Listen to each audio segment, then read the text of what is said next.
The company called Maze have made quite a few decent budget phones over the year, and the Comet is one of the most unique looking devices. My name is Linus with the TechLine HD, stay tuned.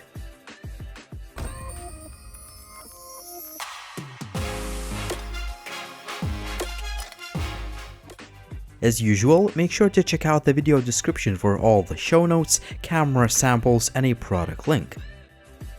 The phone ships with all the usual stuff and no extras included. I have to say that the phone does look nice and the overall build quality is good thanks to the addition of a metal frame. However, I found the SIM card tray to move a little bit. Also, the phone is quite thick, measuring at almost 11mm, and the device weighs over 235 grams. The reason for that may be a huge 4000 mAh battery inside the phone. A 5.7-inch HD Plus display sports 18:9 aspect ratio, and it is a great panel overall. One thing that may bother you is huge bezels on the top and bottom, making the phone look outdated. When it comes to cameras, Maze implemented a 13-megapixel shooter on the back and 8-megapixel snapper on the front. The buttons are quite nice, but they are located on the left side of the device, which is not convenient for me. There is only one navigation button that works well, and it also doubles as a fast and accurate fingerprint scanner. You can also use on-screen navigation keys if you wish so. There is a notification LED light, and a single bottom-mounted loudspeaker's quality is pretty good for a budget phone, but the sound gets distorted at the highest volume settings.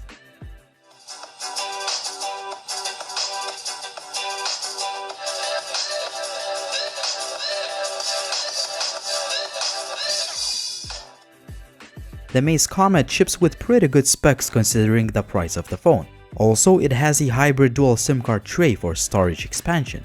The 3D gaming performance is pretty good. Even if you play games on the highest graphics settings, there are just a few skipped frames but no serious lag or stutter.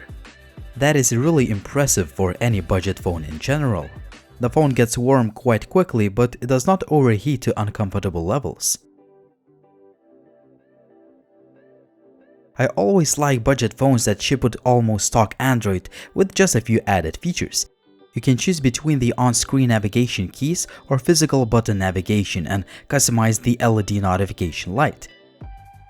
There is also plenty of gesture and motion controls that work okay, but I use just a few of them.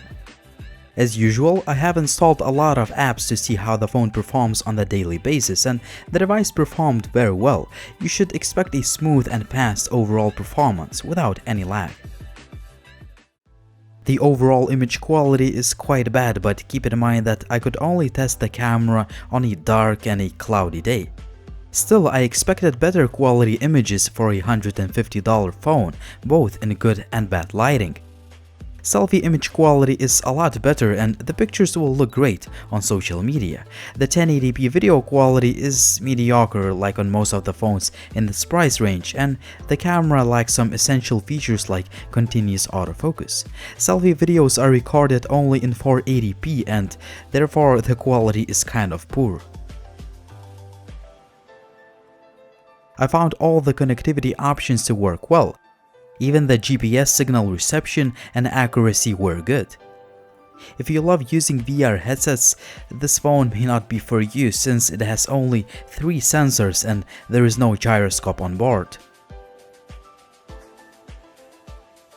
A 4000 mAh battery performs well. You can expect to have the lights on for the entire day or more, depending on how you use the phone. I could get about 7 hours of screen on time, which is a great result. However, it takes about 2 hours to fully charge the phone with a supply charger. The Maze Comet aims to be a unique budget phone, and well, it succeeds in a lot of ways. It does look pretty cool despite those huge bezels, the overall performance is good, the display is sharp, the battery life is good, and I love the stock Android user interface. However, I don't like the button placement, the SIM card tray rattles a little bit, but most importantly, the overall image quality could be better even for a budget phone. All in all, the Mace Comet still has more pros than cons, and it still brings a lot of value for the price. That is packed into unique looking body, but as always, please consider if these shortcomings are important to you or not. What do you guys think about this phone? Drop me a comment down below and please subscribe to the channel if you haven't already. Finally, for all the latest updates, please follow me on social media. It was Linus, thank you for watching and see you soon.